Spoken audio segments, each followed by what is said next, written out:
you have that Black presence in the Americas too, like the Olmecs and different cultures like that. That's interesting too, because a lot of people is tapping into that Black presence in Americas as well. And not just that, but also just the regular Native presence, Why are their stories always freaking watered down for 1,000 years?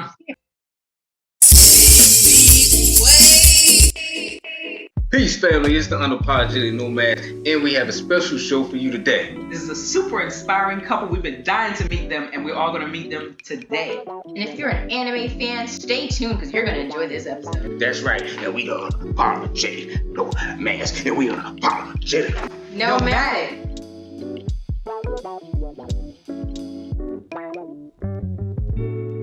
Today, everybody, we have an amazing couple here who is changing up the anime game all around the world, family. They are masters at creating Afrocentric comic books and animated shorts. Not only game changers, but they are the inspiration to people all around the world. In January, this year in 2022, they accepted a handshake offer for $500,000 in funding from Kevin Hart and Mark Cuban on the famous show, The Shark Tank. Yes. That's right. Yes. They have been working tirelessly on building a legacy and a better image for our people. We have none other than the founders of Black Sands Entertainment, Manuel and Geiszel Godoy. All right. Amen. Yes. What is Black Sands?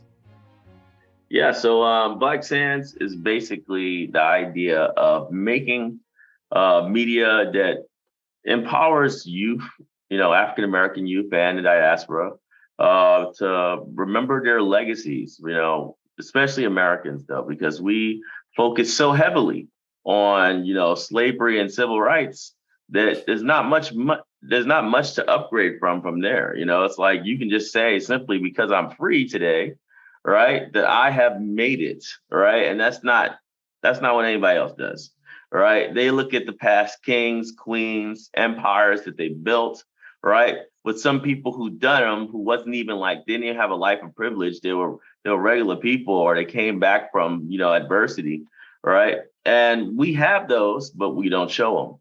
We're kind of blocked out of Hollywood. So that's our job, to make this content. We make comic books mostly. And it's been doing exactly what the mission was originally intended to do. Let's clap to that. That's beautiful. Yeah. So where are you both from? Well, I'm from Birmingham, Alabama, but I live all over the world, even Germany. My husband here, he's from Queens, New York. Okay. All right. Yeah. Down south, east. No. Yes. Nice. Same for us. Yes. All right. So could you tell us beautiful couple, by the way, how did you both meet, if you don't mind? Oh, of course. So it was New Year's Eve, 2008, and I just got out of the military. So, so me and my best friend, we went to a salsa club, and it was couples night there, but we was like, we'll just go anyway. And so I was dancing on the dance floor, and then here comes this guy coming towards our way, dancing. And I'm looking like, well, who is that woman he's dancing with? Because he left her spinning around on the floor to come dance with us. I was like, okay. So, so come to find out that was his mother. So that's how we met, New Year's Eve.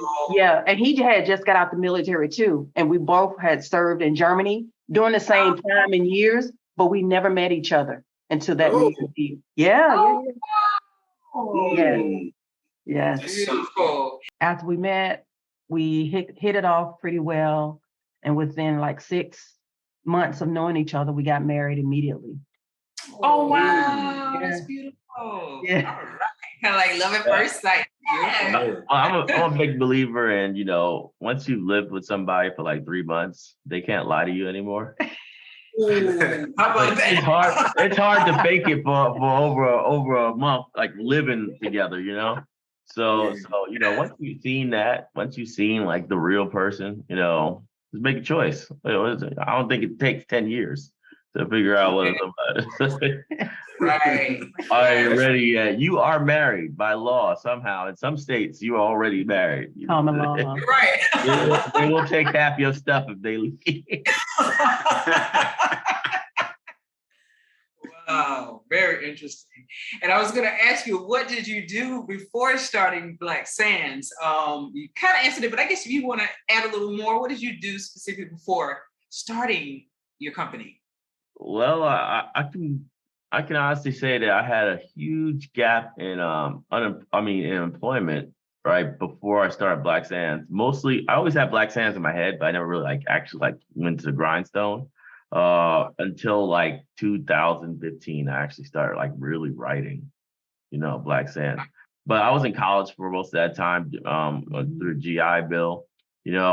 Right after I got out the military, I had a really, really, really high paying job in telecommunications. I was a telecommunications engineer, right? And it was a pretty complicated job. You had to do basically CAD maps for the entire for every city for because everybody was starting at UVerse and also BIOS. Everybody was starting their grids, so they were trying to set up their optics, and we were building those maps for them. Right. And then the entire field got outsourced a year later. It's India. So there's literally no telecommunication job, engineer jobs in America, period. So when that happened, that really high paying job, I'm paying $2,000 a week, right? That disappeared off the face of the earth. And I was man, I'm doing no regular job. So I was I'm going to college, man. I'm gonna get my stuff straight, and yeah. Yeah. And for me, I was a fashion designer in New York City for Calvin Klein. Oh, yeah. Right. So that's what I did. Okay. Yeah. Nice. Cool. Nice. So do you still do fashion here and there, or nope? Fashion is completely gone. I run the Black Sands entertainment operation full time, fully committed. Nice. Yeah. So what is it like building a business with your spouse? Well, the main thing is, first of all, I think the most important thing beyond everything is just the simple fact that you got to have a clear divide when it comes to responsibilities.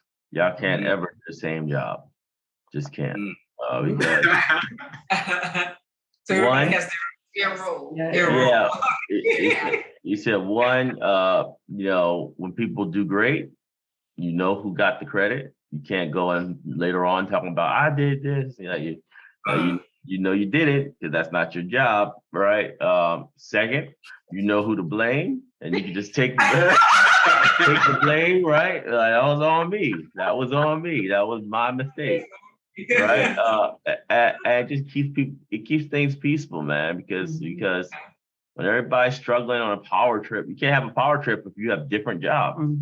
Right, power trip is when people have the same exact responsibility. That's when the power trip happens. Because they're out there trying to see who's really in charge. It's not your job at all. So yeah, that's how we've managed to keep everything nice and kosher, right?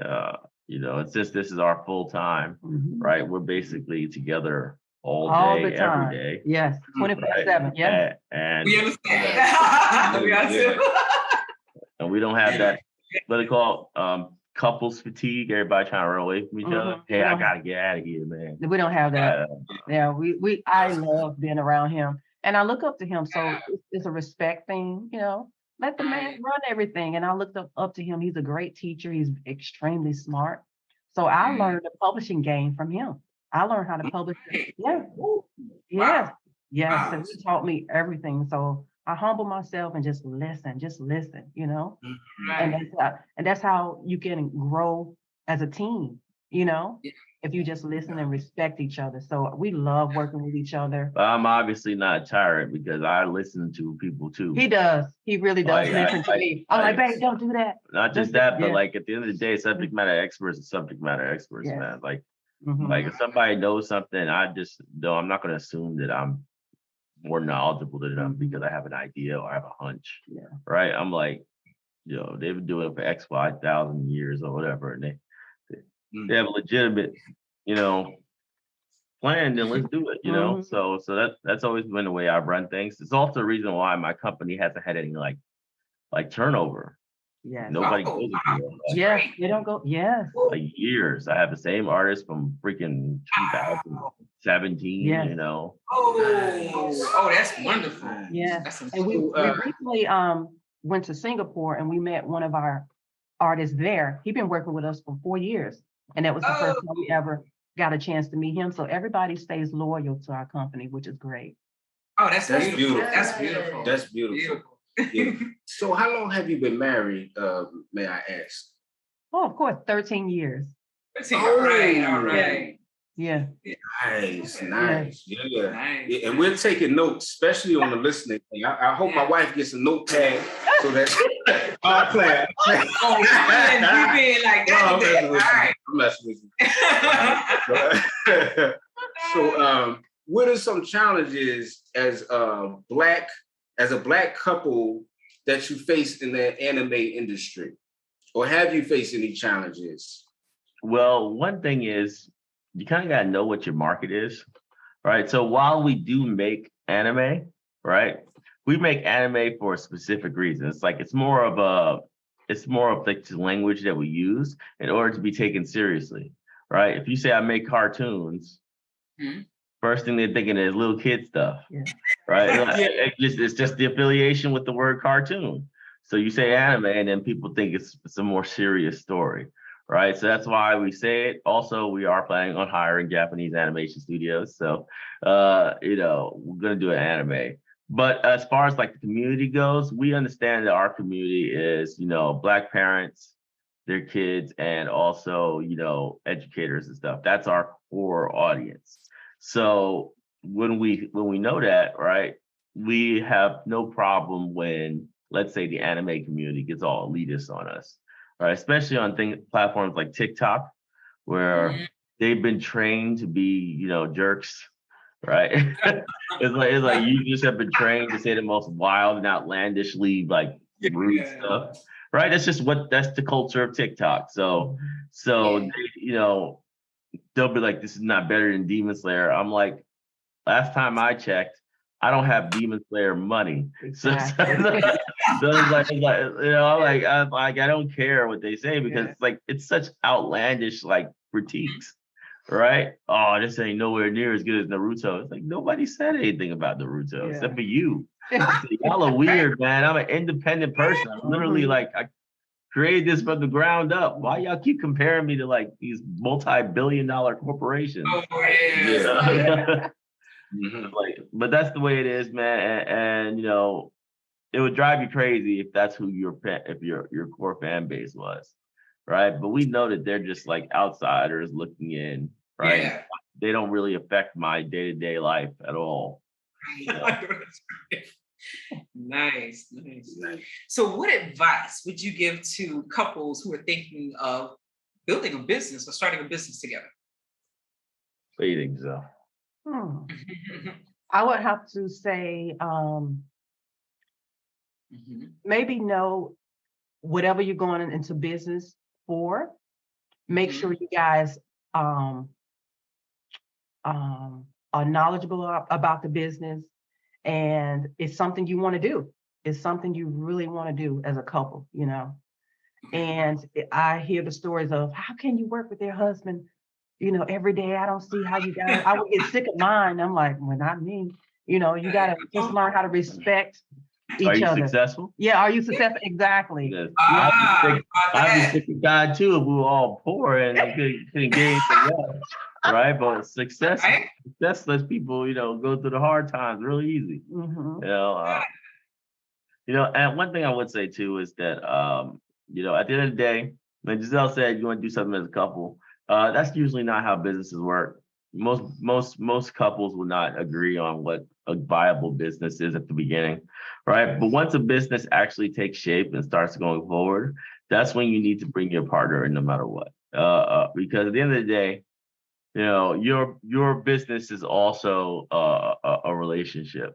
And you know, as that business gets better and better, that marriage is going to get weaker and weaker unless that person, your spouse, is involved. Period. You know, they got to be involved. Yeah, they Otherwise, have to. every single success, every single interview, every single milestone you hit, feels like it's taken away from the actual like relationship. You know, and that's just human nature. It's not no envy or nothing like that.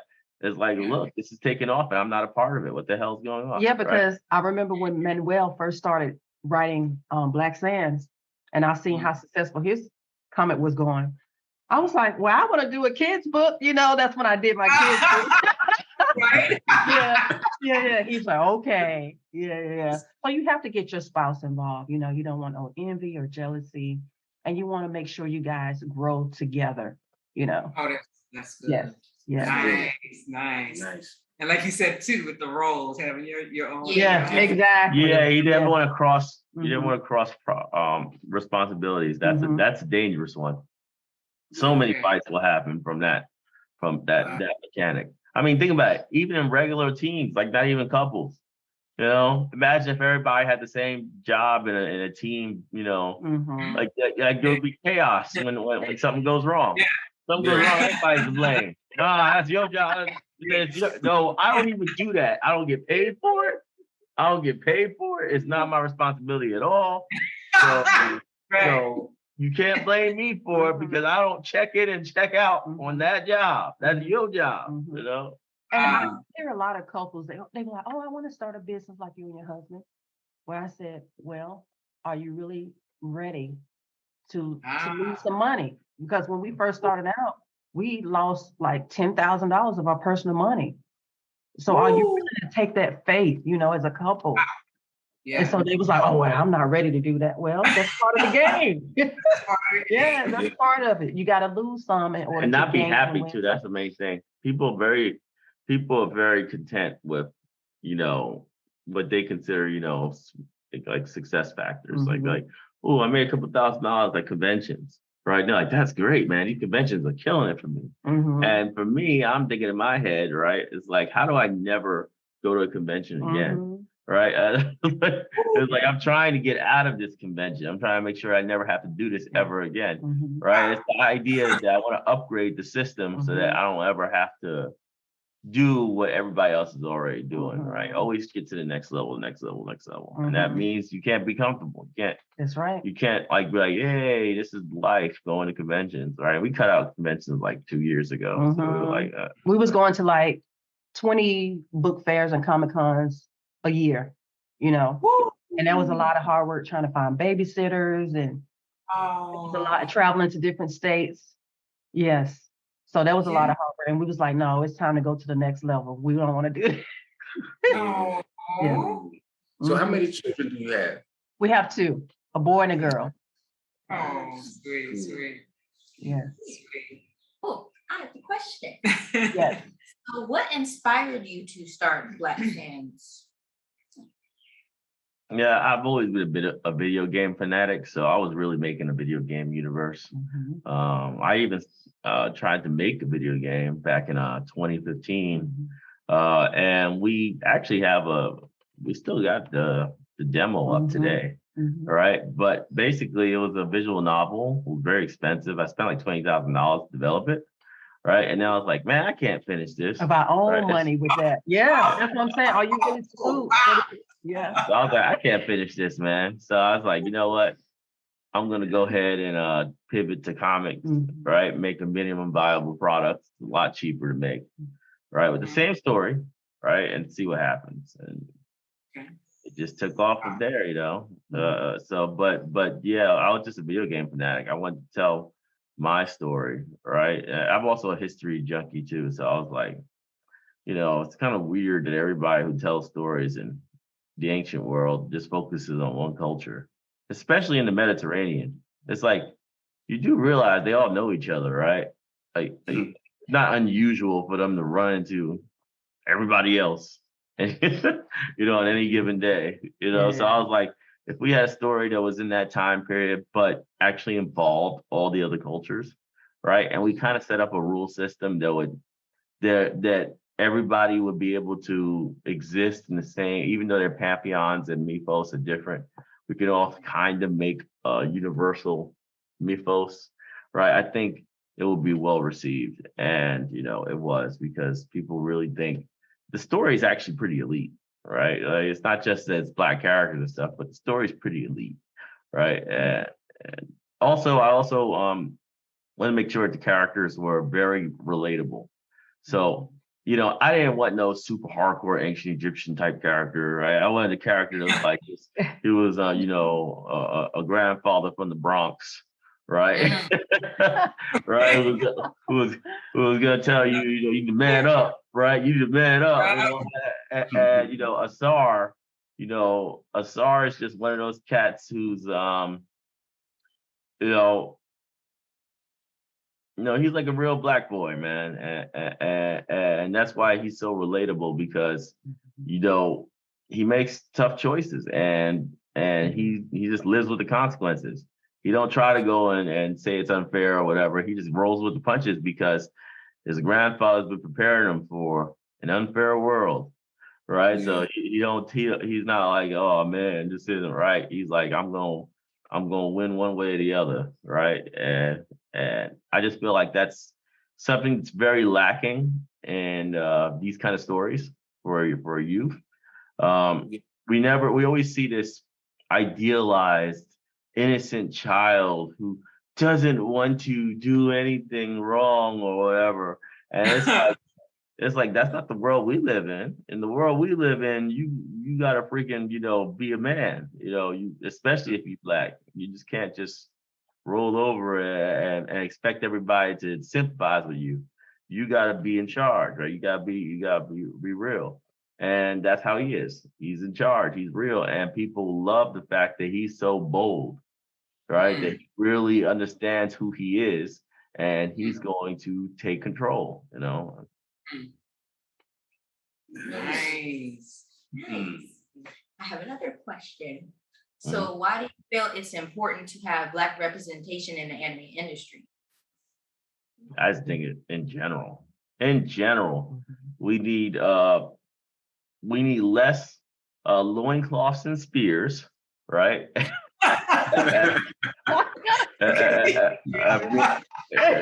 That's what I call Hollywood Black representation. Loincloths and spears. Everybody's excited about the Woman King, and I'm still thinking more loincloths and spears. Like they had entire kingdoms, medieval kingdoms that were literally bigger than anything Europe had, and yet let's avoid that at all costs. Yeah, let's talk about Mansa Musa. Yeah, right. and the Mali Empire with 44 nations under them, right? Because they don't even talk about that fact. It's like the Mali Empire, I just think that if they just understood the scope of what the Mali Empire was, there would be a very different conversation. It's not like it's a little kingdom in Africa somewhere. It's like they had 44 other nations, like vassals to them. They had their own kingdom over there, and they were like, "Well, we're gonna pay Mali. We ain't gonna act too crazy out here." They have their own rules, but there's a universal law that's also created by the Mali, and basically everybody kind of had to follow those rules as well, and give a certain amount of their men and their resources to the capital, but they were no different from Romans, except for a lot less what I call cultural bombs, right? So the Romans, when they conquered people, they kind of like culture bombed them. They were like try to wipe out their culture and make them all Roman somehow, right? But Mali was like, yo, y'all do you, right? Let us set up a couple of mosques every now and then, but for the most part, you don't got to be Muslim, right? In fact, most of the Muslims are rich, so you're probably not qualified anyway. So you that's how they did it back then. They're like, if you don't want to learn the Quran and stuff like that, go ahead, do what you do. We're not going to interfere with your stuff so long as you pay that tax, right? And they had like 44 different nations, including other empires under them. And nobody talks about it, right? No. It was about the greatness of Rome, and literally Rome didn't even own as much land as Mali. Square mileage, nope. Square mileage wasn't even close. That's but we never great. talk about it. Instead, we get loincloths and spears. That's all we get. Wow. Anytime we talk about African civilization, somehow they only have loincloths and spears, right? So that's my motivation. It's just the simple fact that, you know, at the end of the day, I'm going to expose what was out there in Africa, across the board, right? Nice. And my closest and easiest target is Egypt, but I'll go much further than that because, you know, we'll have other initiatives as well. We have a lot of other comic books that we publish for different locations in Africa. Eventually, once we get critical mass, we'll recruit people who are like writers and about the Haitian Revolution, right? So we won't focus on the war. We'll focus on everything leading up to the war. I'll even do stuff about Black people in America because even though I've kind of made it taboo, I'll take it from like a different angle. So what was it? Black Wall Street was Black Wall Street. What was like 1920? What was like 1921, something like that? When it happened? Right. Even like the Olmecs. I forgot. Let me see that real quick because that was something that he said. I think it was 23 or something like that. 1923. You might be right though. Oh, it was 1921. It was 1921. So what I wanted to do was I wanted to make an actual series, right? And it was Black Wall Street, 1920. When they was thriving. So it wouldn't even have the massacre. Wouldn't even have the massacre. Right? It's like because I'm like, why are we talking about the massacre? Show them what made them so angry in the first place. Yes. Show them all that success. The businesses, the massive amount of immigration there. Because everybody was immigrating to this area. So they were coming from all sides of the US. You know, he said one of my main things is making some characters who are also historical, right? And bringing them to this location as like an immigrant. So, you know, you have these really cool figureheads who are like trying to make a new life in this odd place, right? Where somehow Black success has gone crazy, right? And they're not used to it. They're not used to Black people having power like this. So they're even kind of scared. You know, they're like, y'all don't think y'all don't think this is gonna make the white people angry? Oh no, they're great white folks. They're great white folks. They have no problem with us. I said, you sure, man? He looking at them real quick. He's like, you know, because some of them some of the characters who immigrate there are gonna be from the South as well. And they're like, I don't think you really know what you're talking about right now. Everybody's happy with y'all community, you know. It's the idea of everything's so great, right? It's like, oh yeah, we're all a nice close-knit family. So what? Couple of indicators. You know? But that's the vibe that I will be coming with. I ain't gonna worry about no dang. You know, like that's why I'm like, no, I'm like, I'll be surprised if anybody Black watch Emmett Till, right? Like we know what happened. We don't need it. It's not for us. You have that Black presence in the Americas too, like the Olmecs and you know, different cultures like that. That's interesting too, because a lot of people was tapping into that Black presence in the Americas as well. And not just that, but also just the regular Native presence. You know, why are their stories always freaking watered down? Peace, family. It's the Unapologetic Nomads. We're going to have a GoFundMe for new equipment. We really want to have top-notch equipment so we can start doing content that is able to go on networks and stuff like that, apps like Netflix and different apps like that. Any amount that you choose to donate is perfectly okay with us. We are fine. We just thank you for finding it in your heart, the willingness to give. Thank you so much. So some of the things we are trying to purchase with this donation money is cameras, drones, and other equipment we're going to be needing if we want to make better content for you. We really want to take our channel to the next level, and we definitely would appreciate if you can support us in doing that. If we reach our goal, great. If not, it's still cool. You know, we just want to bring you the best content that we can give you, family. I said the best content that we can give you.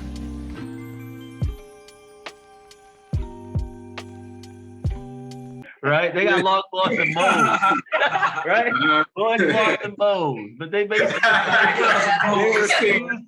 they refuse to show anything of any kind of like civilization when it comes to natives. They're like, nah, they don't know anything. It's like them dang Incas used to have, they said they were master metal workers and they built entire freaking like cities in the mountains. Ain't nobody building in the mountains. What's wrong with y'all? He said they had them Portuguese fearing their lives. They had to go and hire like literally hundreds of thousands of other natives that were getting curb stomped by the Inca, right? To basically rebel against the Inca. That's the thing that they don't understand is that the Inca basically were so powerful that the Portuguese didn't stand a chance. So what they did was they hired a lot, and I mean a lot, of the people who were conquered by the Inca in order to overthrow their master for the most part. And the war dragged on for like 30 years, and hundreds of thousands of people fought. And you're like, these numbers are crazy. There was never a time in Europe where there was an army of 100,000 people, right? It was like, and that was something the Inca did all the time. So, the myth of, and the best part about it is, which is weird why it's never actually been created.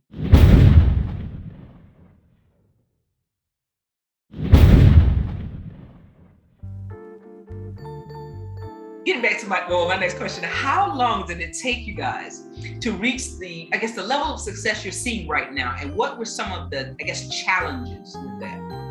I'd say 4 years.